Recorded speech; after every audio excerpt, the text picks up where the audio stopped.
Next of kin pays its respects to our oldest and greatest storytellers, the traditional owners of land and waters that this podcast is recorded on. Hello, friends, and welcome back to another episode of Next of Kin. I don't know about you, but in my house, we are seriously feeling the pinch of financial pressure from inflation, interest rates, and our supermarket shop is out of control. So this week, I've got something a little bit different for you. I think financial wellbeing is key to our physical, mental, and spiritual wellbeing. So I've invited finance educator Molly Benjamin on to have a bit of a chat with us. Now, Molly is not a financial advisor, and of course, you already know none of this is financial advice. But let me tell you what Molly has done. About 5 years ago, in her London lounge room, she had some girlfriends over to talk about money. And it was so popular that she formalised that business into Ladies Finance Club, which has one goal: to help make women rich so they have full control and freedom over their lives. Since then, Molly has welcomed more than 50,000 women through their events and webinars and workshops, and she's partnered and run corporate workshops with some of the biggest businesses on the planet: Google, Pinterest, Audible, Deloitte. Now, if you're after an intricate and advanced chat on investing, this probably isn't it. But if you're a bit clueless about money and you want to get better, you're in the right place. Lastly, if you're in the US and listening to us from there, we talk about super and superannuation, which is just your 401k. Okay, let's get into it. Molly, I want to open our chat with just first owning the incredible privilege from where both of us come at this conversation from. It's something that I have kind of only really started to understand, I think, in recent years. And so I just want to sort of own that we are two very privileged and, in the eyes of Australia and most places around the world, incredibly wealthy in comparison to a lot of what other people are going through. So I just want to own that privilege straight off the bat and sort of bring that lens to the conversation that we have today. I'm also going to put my hand up and say that I'm going to be the sacrificial lamb for this episode. I am really bad with money. I didn't think I was, but now I know I am. And I know that there are a lot of other women out there who feel like they're in the same boat. So there's going to be no dumb questions today. And my first question to you is, how emotional do you think money is? Having dedicated your career and essentially your life to helping people get better at it, how tied is money to our emotional well-being and to our sense of self-worth? Way more than it should be. Because at the end of the day, money is just this tool we use, yet it has so much emotion behind it for women because it means so much. It can mean security. It can mean power. It can be used as a tool to control us. And even our thoughts around rich people, like, you know, we can think that they're selfish. We can think that they're amazing. We can think that they are evil. It's very emotional money. And what we need to do, I think, is actually take the emotion out of it and go, this is just a tool, generally a tool we've never been taught how to use properly.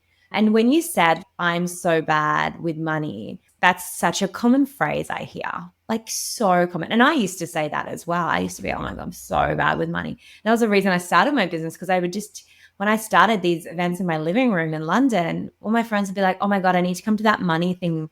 I'm so bad with money. Oh, I'm such a mess. Or like, I don't know where it's going. And we have this concept as well that everyone else is doing so much better than we are. But I would speak to women and, you know, some of these women are in their 30s, 40s, 50s, 60s, and they're still saying the same thing. So I think we've got to just be like, all right, so what do we do? How do we turn this around? And a big one is, you know, we've got to actually change the messages we tell ourselves about money, because for many of us, we've gone our whole lives of never actually learning about money. So I want to kind of say, forgive yourself, because you were doing the best you could with the knowledge you had.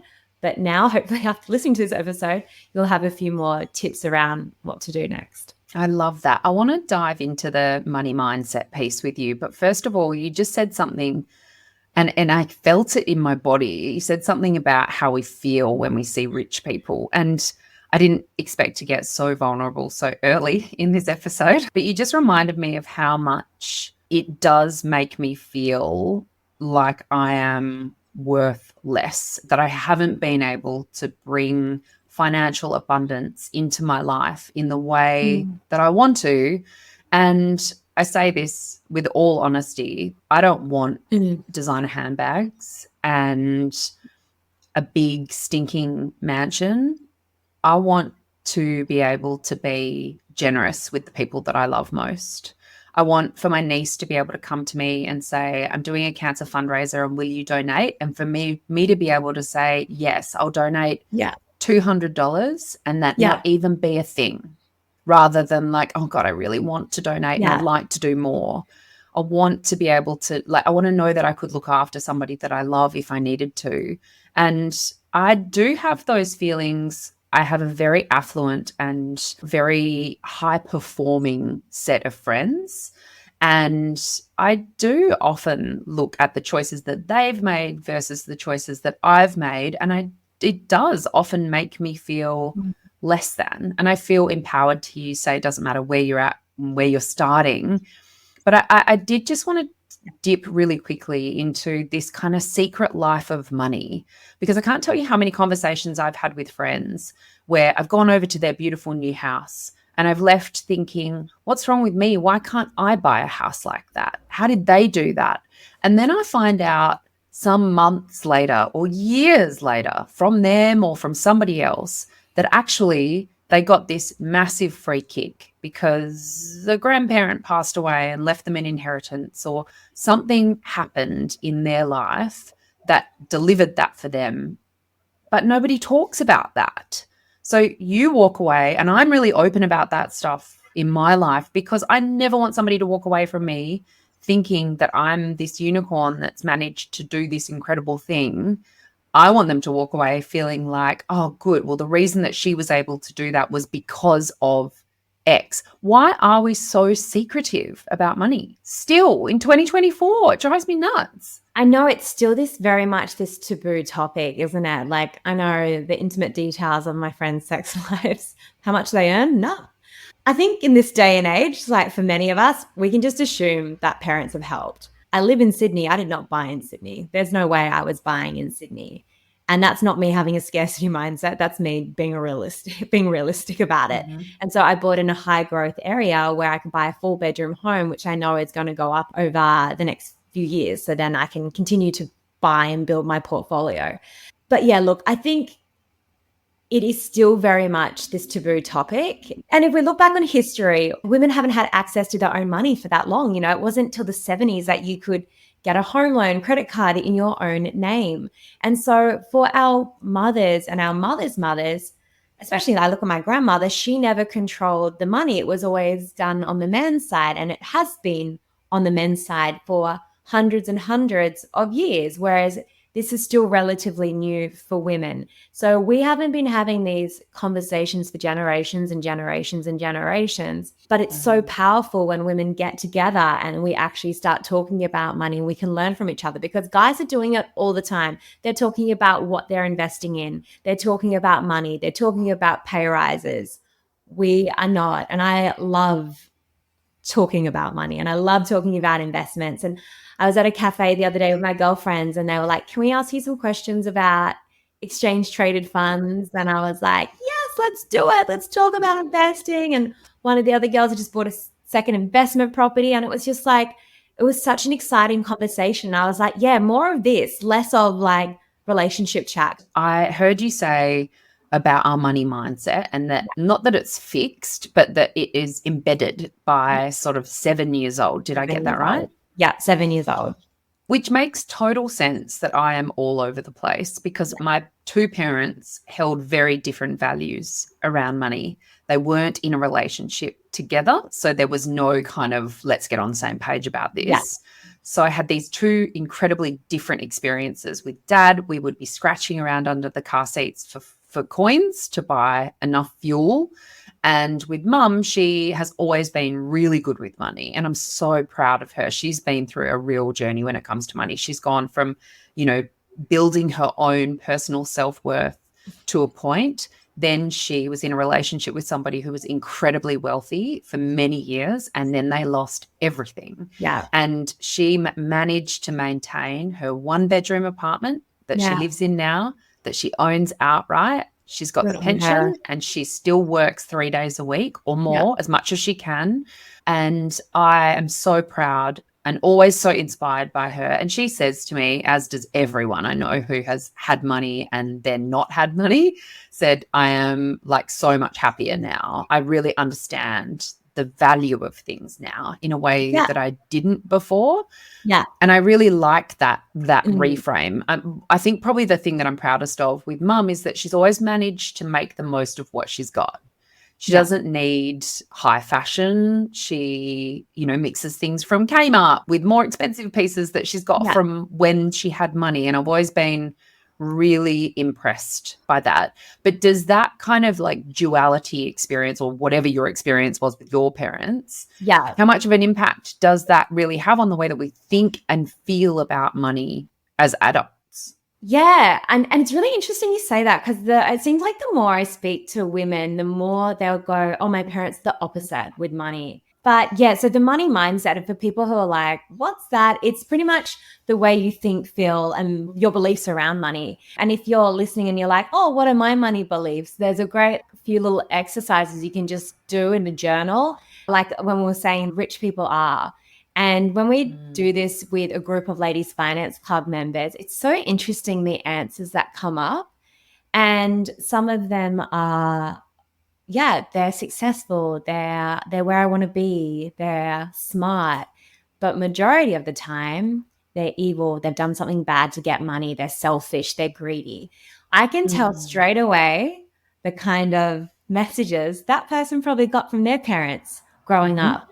And the thing is, if you think being wealthy, you're going to become evil, greedy, selfish, what are you going to do when you get money? You're going to try and get rid of it as fast as possible. You're going to try and, whether that's give it away, spend it. You don't want to become, because you don't want to be any of those things. Yeah. When you look at successful men, you get these images of these good looking men on boats with cars and, the James Bonds. But when you look at the wealthy women, it's like Cruella de Vil. It's the stepmom from Cinderella, Devil Wears Prada. Gina Reinhardt. Gina Reinhardt. It's like these characters you do not want to be, especially in those Disney movies. The rich one's always the psycho, mean stepmom or something. It's like we're not given any of these role models, which is why I love Mackenzie Scott, the founder of Amazon's ex-partner. She's donated billions. I think she's been one of the biggest donators of wealth. And, that's, for me, I'm like, that's the power of having money. It's, well, number one, having control over, your time, what you do, but also you can have such impact. You can give to the causes you're passionate about.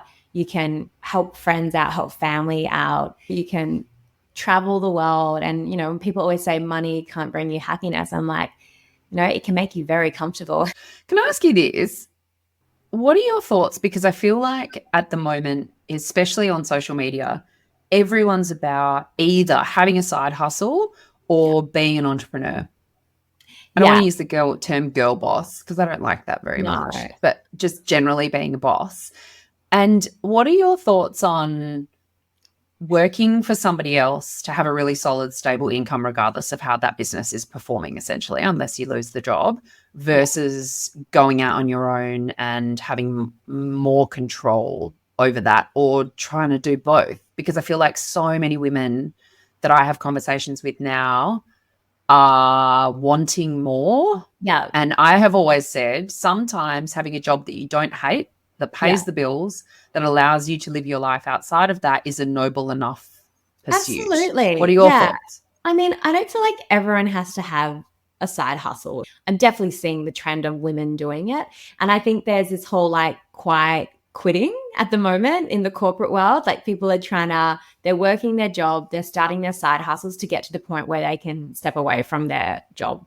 But, when I look at what I did with my business, I worked full-time, then I went part-time, and then I kind of stepped away completely from that corporate job. But that corporate job allowed me security and it meant I could skill up. If you want to start a side business or if you want to make some extra income, there's lots of different ways to do that. I dog sat for $100 a night the other day because I just wanted to test it out. I was like, my God, that was the easiest $700 ever. Wow. So, there's ways that you can actually, if you're focused on just making maybe an extra $1,000 a month, there's so many ways you can actually do that. But for those who do want to start a side hustle, I go, schedule 40 minutes in your diary every week or even every day and just like skill up, learn something new, watch a video, apply for that new job. Just, switch out an episode of Netflix. Like if this is a priority, you can totally do this, but you need to give it the time it deserves. And quick pitch, we're doing a free online side hustle summit in July too. So anyone can come to that.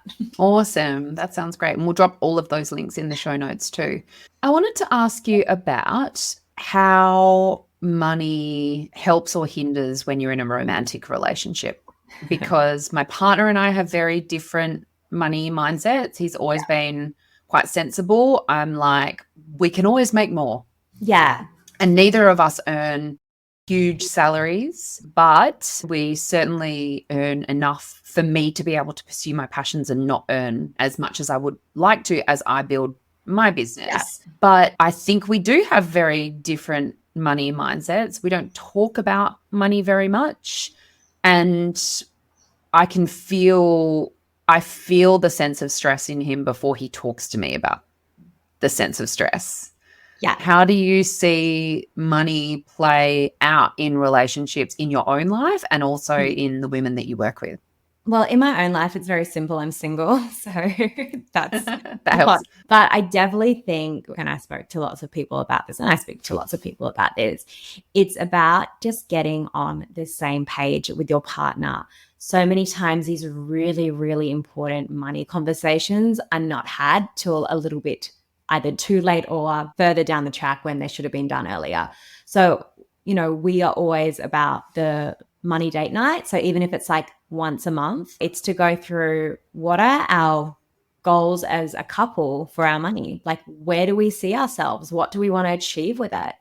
And then also just understanding how each other approach money as well. So like going back to what were those early money stories? And again, because for some reason these opposites attract, like we'll have couples where one partner grew up with heaps of money and the other grew up kind of, as you said, like searching under the couch, trying to find. So they're going to approach money very differently. One might want to eat out all the time, the other doesn't. Because people can get as we said, money can be emotional and people can get very defensive very quickly. So it's making sure that you approach it from a place of curiosity.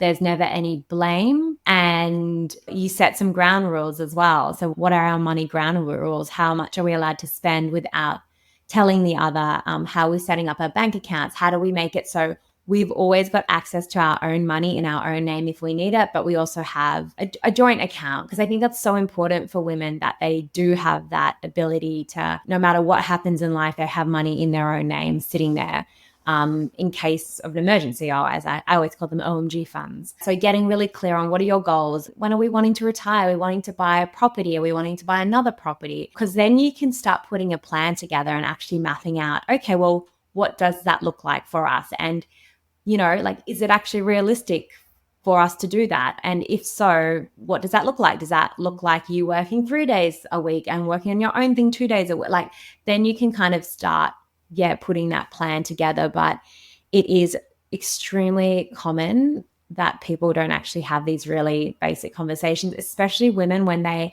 are about to go on maternity leave as well, because that's a big one. All of a sudden, you've gone from having your own money to not only not earning, but also being dependent on someone else.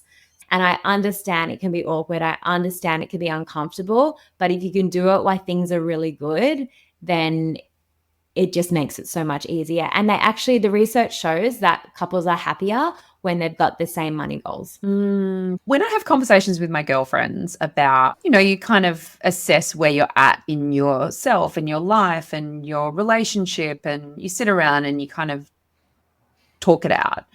And there is such a sense of kind of disenchantment with our lives. And I think that's just because we're at this really tricky age. Most of us have just turned 40 in my age group, or turning 40, and we have small children, aging parents, big dreams and goals, and we can see the light at the end of the tunnel, but we're not quite there yet. You know, I've still got one of my children with me 2 or 3 days every week. Yeah.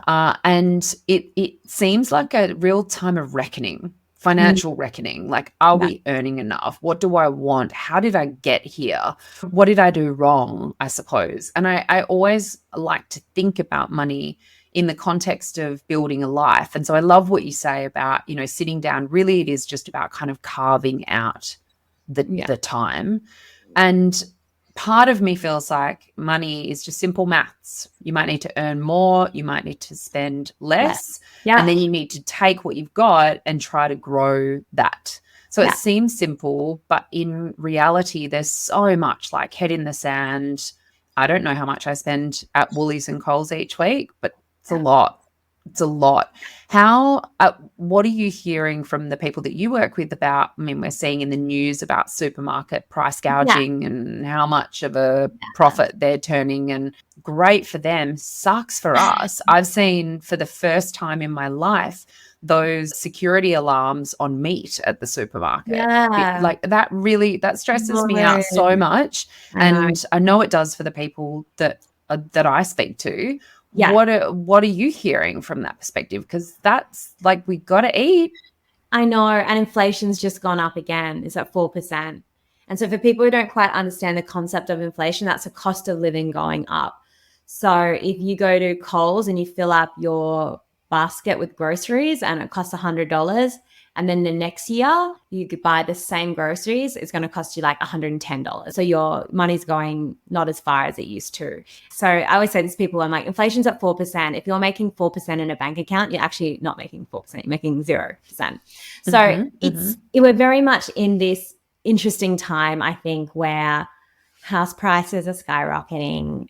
You know, groceries are expensive, petrol's expensive, everything, like living is expensive, and it causes huge stress. And I think, you know, you can make a choice. You can, you know, go, this is the worst, or reframe it and go, okay, well, we're going to have to actually get on top of that budget. We're going to have to, you know, use this as a way to maybe cut back, or as you said, earn more. They're your two levers. That's what you've got. You can earn more or you can spend less. And so I think it's a really good time to get the budget out and, you know, strip it back. What is a budget? It's telling your money where to go so you don't have to go, where's it gone?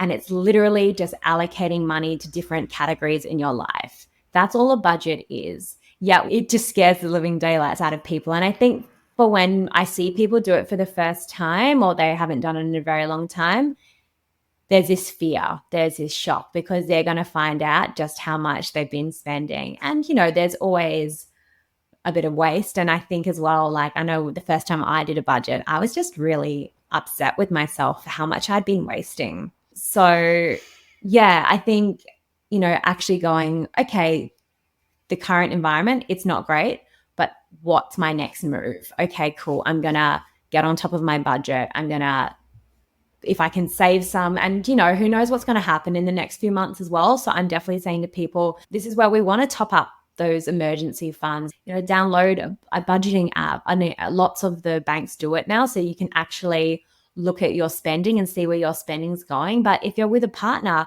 do it together. Go, how much are we spending on groceries every week? Oh, wow, we're spending that much. I wonder if we can cut it down by $100 by meal prepping. Or I wonder if we can, you know, shop at Aldi and Woolworths. Negotiating on bills. People don't negotiate on bills. That's money saving right there. Just call them up and negotiate on your bills.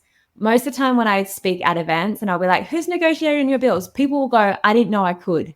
You absolutely can, and you absolutely should be at least once a year minimum. I mean, I do it more than once a year because I always like to test it out. What bills are we talking about? Electricity, phone? What bills are we talking?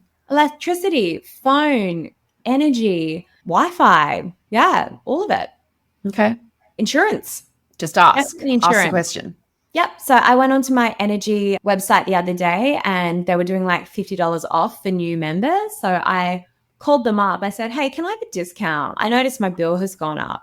And because I'm looking around, I'm looking at other suppliers. And the thing is, they want to keep you as a customer. It costs a lot more to get a new customer than just to keep you as a customer. So they offered me straight up, and it was like a 15% discount on my next 6 months of bills. And then I said, can I have the $50 credit as well for a new member? They go, okay. And they gave me $50, and like it's better off being in my pocket than their pocket. My phone, same thing with my phone. I said, look, it's just getting a bit expensive. I think I'm going to have to look at other options. Straight up, they gave me $13 off every month. Again, not a huge amount, but if you do that over all your bills, that adds up. It's 2 Bondi coffees.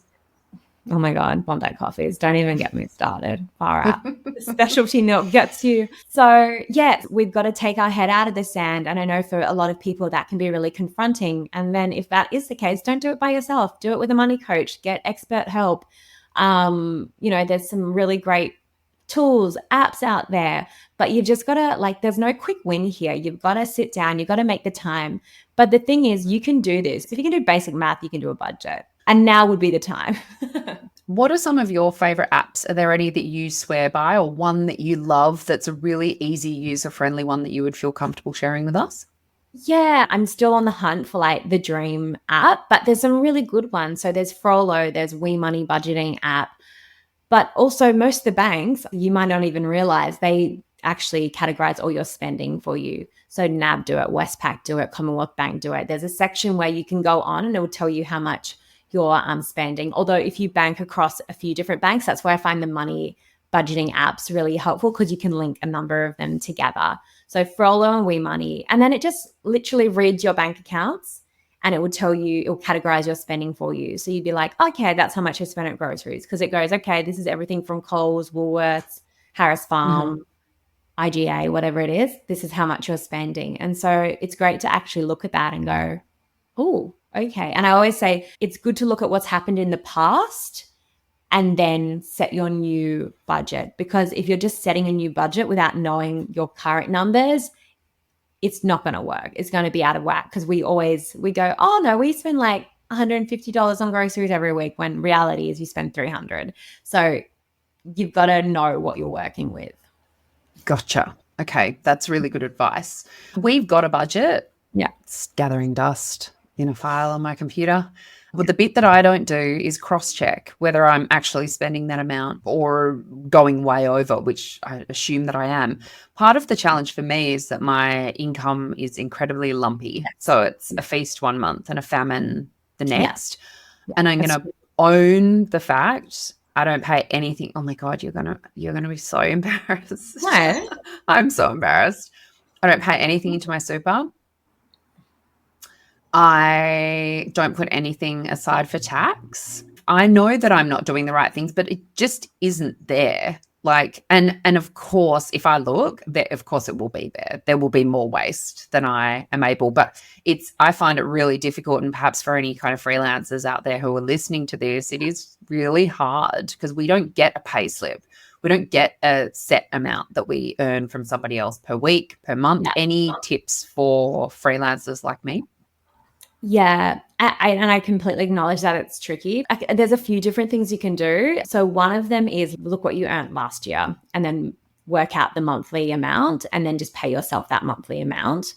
The other thing is do the 50, 30, 20 rule with what comes in. So you put money aside for living expenses, you put money aside in savings, and you put money aside for guilt-free spending.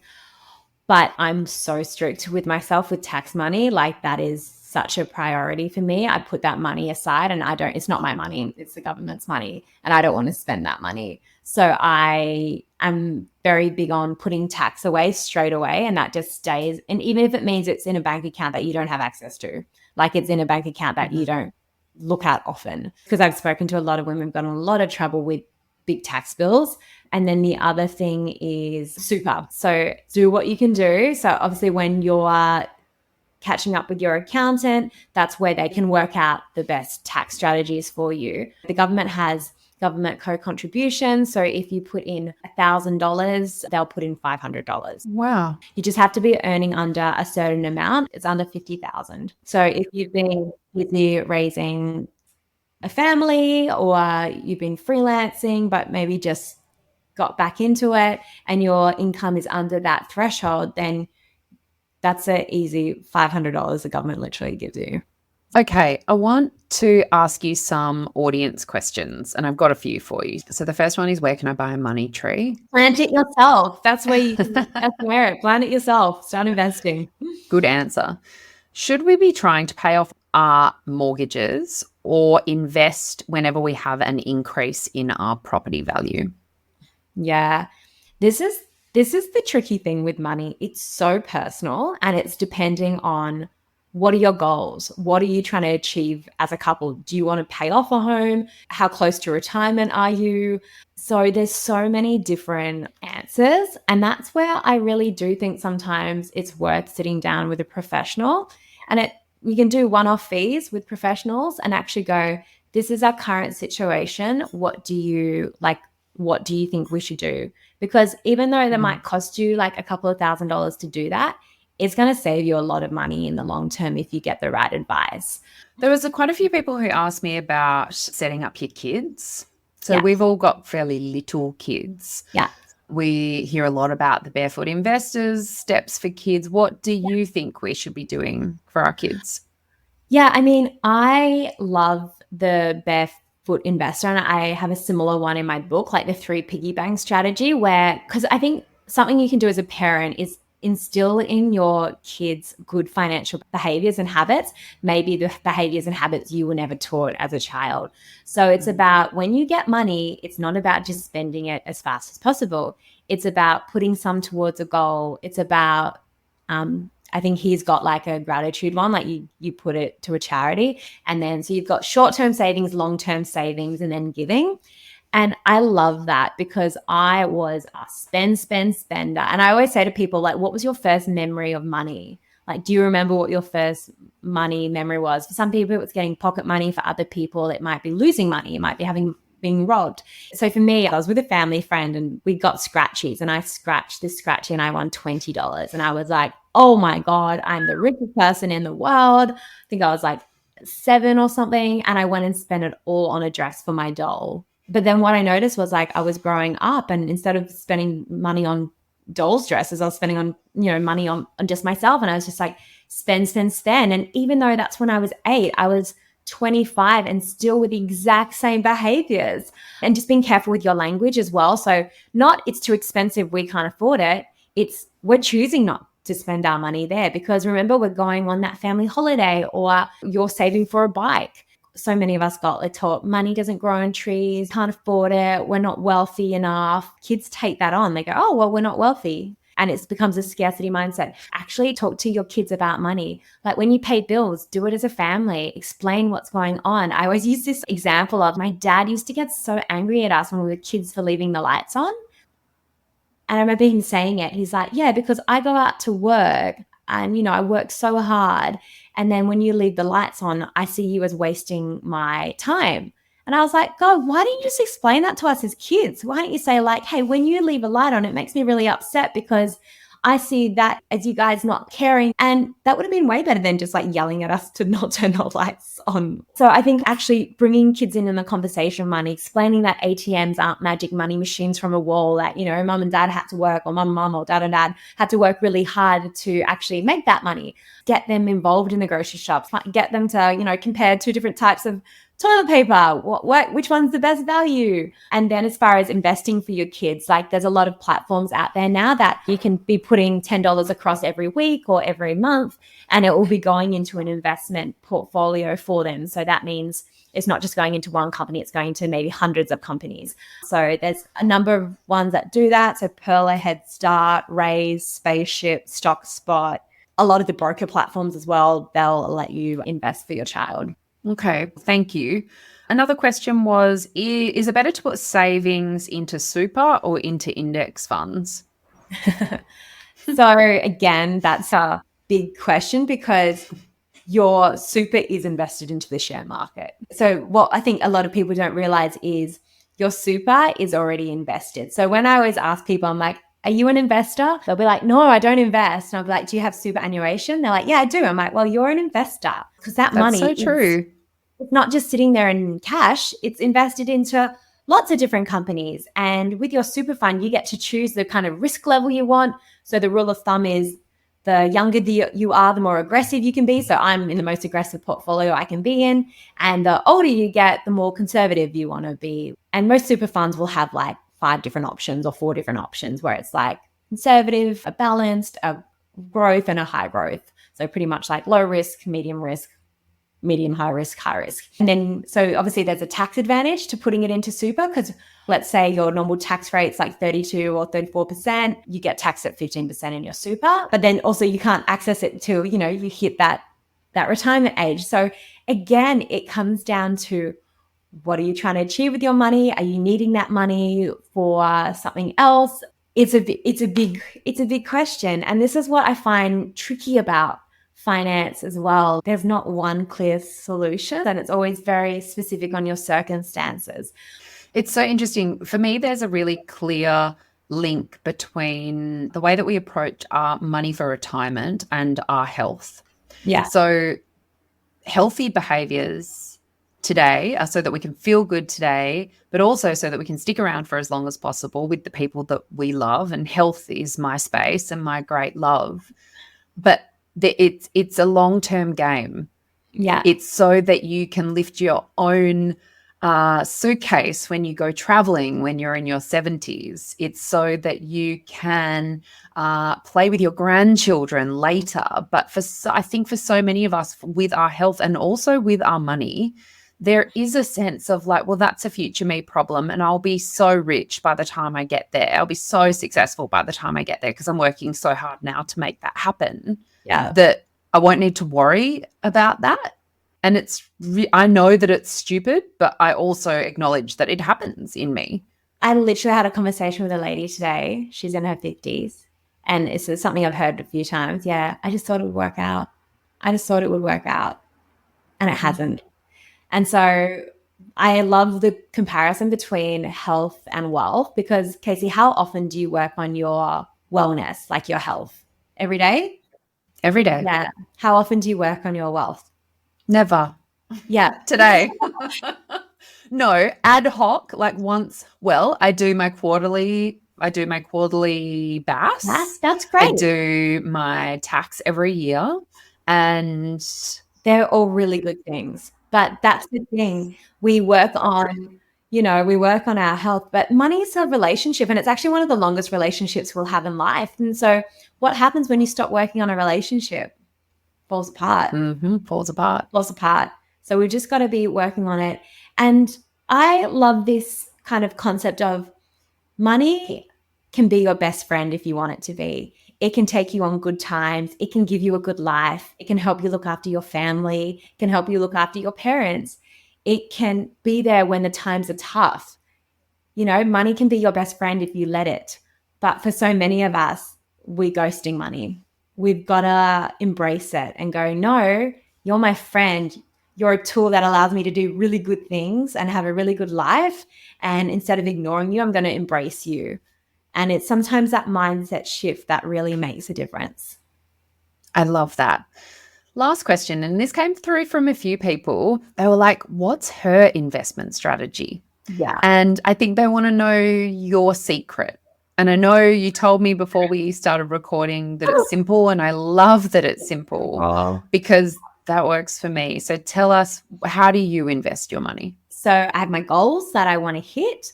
But as far as investing in the share market, it's real boring. And I think if you're doing it right, it probably should be quite boring. So I personally, and this is not advice, this is just what I personally do. So I invest into a range of exchange traded funds, index funds.